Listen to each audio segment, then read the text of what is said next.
Hi friends! సంవత్సరం పాటు నిల్వ ఉండే ఉసిరికాయ నిల్వ పచ్చడైతే ఈరోజు చూద్దామండి. మనకు ఉసిరికాయల సీజన్ కాబట్టి మార్కెట్‌లో గూడా మనకు ఉసిరికాయలు తక్కువ ధరలోనే దొరుకుతున్నాయి.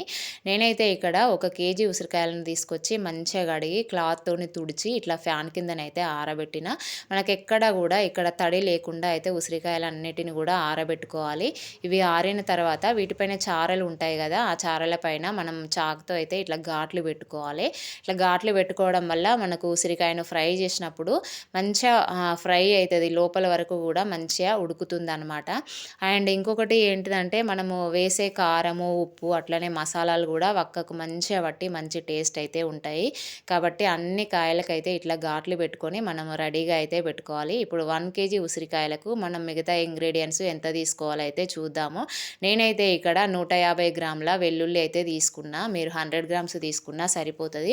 అట్లానే 100 గ్రాముల చింతపండు ఇట్లా పెచ్చులు, నారలు లేకుండా తీసి నీట్‌గా పెట్టుకోవాలి. అట్లాగే 100 గ్రాముల కారము, 100 గ్రాముల సాల్ట్, 2 స్పూన్ల ఆవాలు, 1 స్పూన్ మెంతులు, 1 స్పూన్ జీలకర్ర, కొద్దిగా ఎండు మిరపకాయలైతే తీసుకున్నా.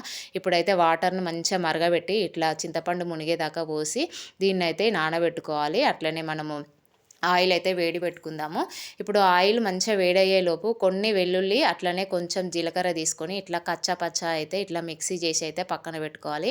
ఇది వేయడం వల్ల ఇట్లనే వేయడం వల్ల పచ్చడి మంచి టేస్ట్ అయితే ఉంటది. ఇప్పుడైతే మెంతుల్ని వేయించుకుందాము. మెంతులు వేగిన తర్వాత మనం ఆవాలు, జీలకర్ర అయితే వేసి వాటిని కూడా మంచిగా అయితే ఫ్రై చేసుకోవాలి. ఇట్లా అన్నీ ఒకేసారి వేసినాం అనుకోండి, మనం మెంతులు వేగడానికి ఎక్కువ టైం పడుతది కాబట్టి మిగతా ఆవాలు, జీలకర్ర అయితే మాడిపోతాయి. కాబట్టి మెంతులు వేగిన తర్వాత అయితే వాటిని వేసుకోవాలి. ఇప్పుడు అవి చల్లారే అంతవరకు మనం పక్కన పెట్టుకుందాము.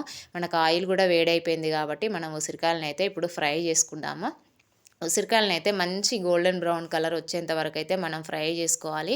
ముక్క లోపల ఉడికిందా లేదా అనేది మనం ఒక కాయ బయటికి తీసైతే చూసుకొని మరి ఫ్రై చేసుకోవాలి. ఎందుకంటే లోపల పచ్చిదనం ఉంటే మనకు పచ్చడి అనేది తొందరగా పాడైపోతది. కాబట్టి మనం చెక్ చేసుకోవాలి. అట్లనే మిగతా ఉసిరికాయలను కూడా సేమ్ అదే కలర్ వచ్చేంత వరకు కూడా మనం ఫ్రై చేసి పెట్టుకోవాలన్నమాట. సో మనకు ఉసిరికాయలు అన్నీ ఫ్రై అయిపోయినాయి కదా! అలాగే మన చింతపండు కూడా నానిపోయింది. ఇప్పుడు చింతపండునైతే మనం మిక్సీ జార్‌లో వేసి మెత్తని పేస్ట్ లాగా అయితే మనము పేస్ట్ చేసుకోవాలి.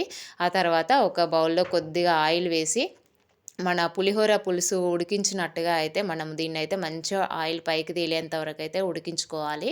ఇందులో నేను కొద్దిగా పసుపైతే యాడ్ చేస్తున్నా. ఈ మధ్య యూట్యూబ్‌లో కలర్ కోసం యాడ్ చేస్తే బావుంటదని చెప్తున్నారు గదా! మన తెలంగాణలో అయితే ఇట్లా పసుపైతే అందరూ యాడ్ చేసుకోరు. ఎవరో ఒకరు అయితే అట్లా యాడ్ చేస్తారు. నేనైతే ఫస్ట్ టైం ట్రై చేసిన. అట్లనే అది చింతపండు ఉడికేలోపు మన ఆవాలు, మెంతులు, జీలకర్ర వీటినైతే పౌడర్ చేసి అయితే పక్కన పెట్టుకుందాము.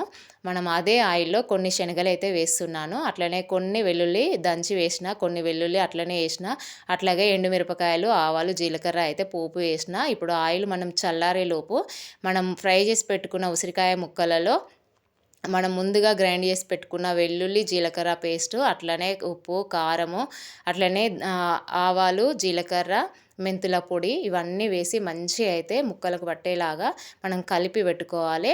మనకు ఆయిల్ కూడా చల్లారిపోయింది. నేను ఆయిల్ చల్లగైన తర్వాత నేను ఆ చింతపండు గుజ్జు కూడా అందులోనే వేసి కలిపి పెట్టిన. ఇప్పుడు అదంతా కూడా మనం ఉసిరికాయ ముక్కలలో వేసి మంచిగా అయితే ఇట్లా కలిపి పెట్టుకోవాలి. అన్నీ గూడా మంచిగా ముక్కలకు పట్టేలాగా ఇట్లా కలిపి పెట్టుకోవాలి. ఇప్పుడు ఈ పచ్చడినైతే మనం 3 రోజులైతే ఊరబెట్టుకోవాలి. మనం రోజు గూడా ఈ పచ్చడిని ఒకసారి అయితే కలిపి పెట్టుకోవాలనమాట. లేకపోతే మనకు ఉప్పు, కారము అంతా కలవకుండా బూజు పట్టే ఛాన్సెస్ అయితే ఉంటాయి. కాబట్టి కలుపుకోవాలి. ఇప్పుడు 3 డేస్ తర్వాత చూడండి మన పచ్చడైతే మంచిగా ఊరింది. నేనైతే టేస్ట్ చూసిన ముక్క గూడా మంచిగా ఊరింది. మంచిగా ఉప్పు, కారం గూడా మంచిగా పట్టి మంచి టేస్ట్ అయితే ఉన్నది. సో మీరు గూడా తప్పకుండా ట్రై చేయండి. మన వీడియో నచ్చితే లైక్ చేయండి. మన ఛానల్‌కి కొత్తగా వస్తే సబ్స్క్రైబ్ చేయండి. Thank you.